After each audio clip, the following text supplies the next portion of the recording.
Hello YouTube, Narkelly here. Today I wanted to showcase a Halloween-themed Super Brain deck in Plants vs. Zombies Heroes. This deck is based around the Paparazzi Zombie, a 1-cost 1/1 that gets +1/+1 whenever you play a trick, alongside the new event card, Trick or Treater. The Trick or Treater is a 3-cost 2/3 that gives you a random treat for the first trick you play each turn. There are 2 tricks it can give you, a healthy treat that gives a zombie +2 health, and a sugary treat which gives a zombie +2 strength. They both cost 2 brains to play. They might seem underwhelming for the cost, but they can give a much needed boost in the mid and late game when card draw can dry up and you need something to play. In addition to those cards, we've got a lot of other high value cards, so we can try to get ahead in damage and field advantage before our combos can shine.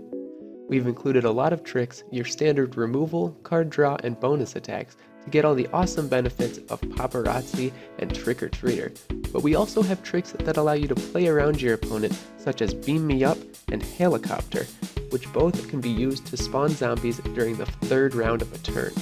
This will catch your opponent off guard and can often be the difference in between a win and a loss.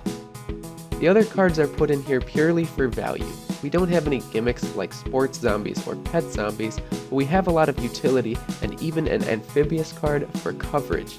Other than the Paparazzi and Trick or Treater, our main win conditions are the Surprise Gargantuar and the Hail-a-Copter. They're both very heavy hitters and they can sneak in a bunch of damage without your opponent getting to react due to the tombstone and trick nature of the cards. Okay, so now I'm going to take this deck into a ranked match to show you how I play it.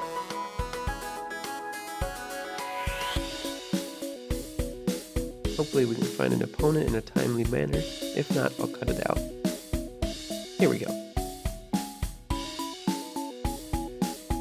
Rank 13 Rose player.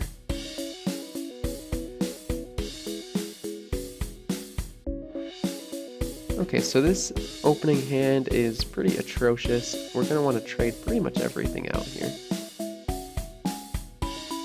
We didn't get anything great, but we do have 2 drops, which is important.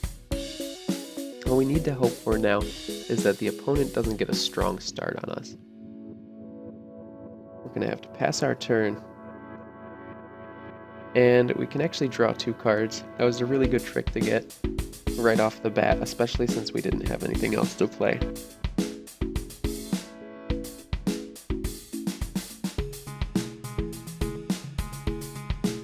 We'll play this guy because he's a good starting card to have out on the field, and we don't want to use our Space Cadet too fast, especially when we could utilize our tricks along with the combo cards in the deck. It looks like the Rose has a pretty terrible start, and we're going to capitalize on that by just playing another zombie. We don't need to play tricky right now, because they're not doing a whole lot of anything.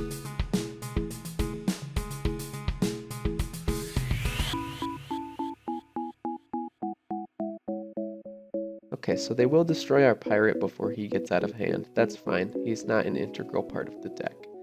He's just there for value.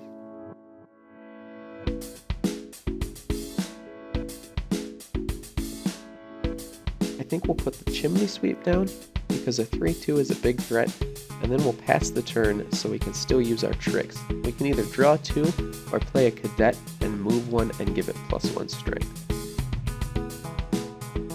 It's always important to leave your options open.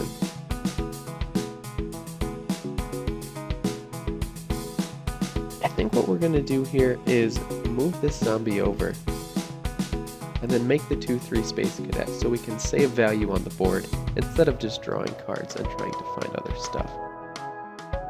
Working with what you've got is almost always a better plan than trying to draw into some other solution.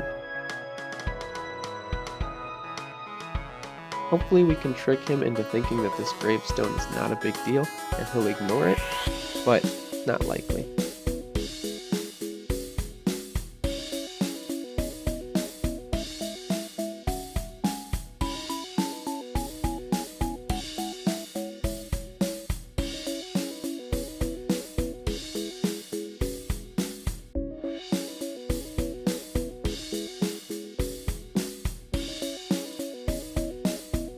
Okay, so he will polymorph one of our zombies, but it's not a big deal because we still have one of our win conditions on the board. This just goes to show how well this deck can perform with just the high value cards without needing to utilize the Paparazzi or Trick or Treater. He is going to polymorph this too, but it's not a big deal because we still have such a huge lead in health and we're just about tied on cards. We'll put down a Paparazzi so then we can draw and buff him up. That'll give us more options to play into because we filled up our board either way.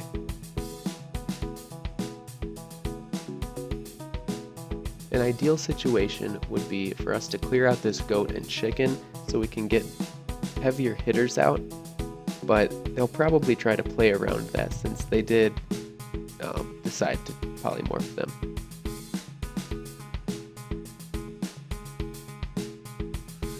Okay, so they did kill the chicken.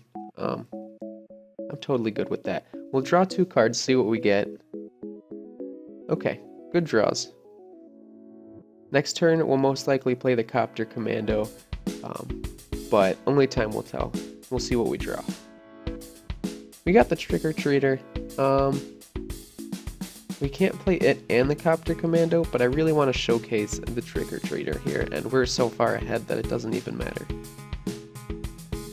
We'll skip playing anything else because the only trick we can play now is one that makes the Trick or Treater move, and we need space to do that.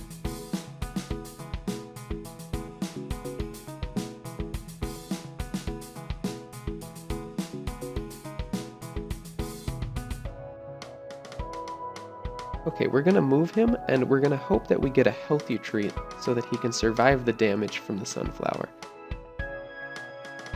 We'll probably play the sugary treat either way if we get one, but nope, we got a healthy treat, which means he will survive the attack. He won't kill the sunflower, but he will live, and we buffed up our Paparazzi twice with that.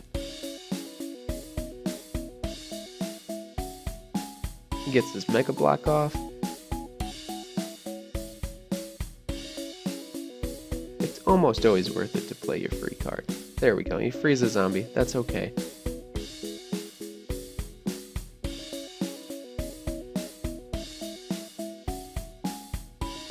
Rose is definitely not going down without a fight, but I'm feeling very confident in our win. We're going to pass the turn so we can play the Copter Commando and get a bonus attack with it, which will ideally make us win, but it doesn't always work out like that. Okay, see, this is one of those scenarios where they think they're probably doing pretty well because they're controlling the board, but they actually just lost because we can play a 6-5. And they can't do anything about it. They have no chance to react. And then we can do a bonus attack with our 6-5. And then once combat starts, we'll get another attack for 6, and he has no chance to block it. And that is a win. Hopefully I was able to showcase this deck well for you guys. If you have any questions, be sure to leave them in the comments below. I'll do my best to get to every single one of them. If you enjoyed this video, please be sure to click subscribe and like the video. You can also catch me on Twitch at twitch.tv/nar_Kelly.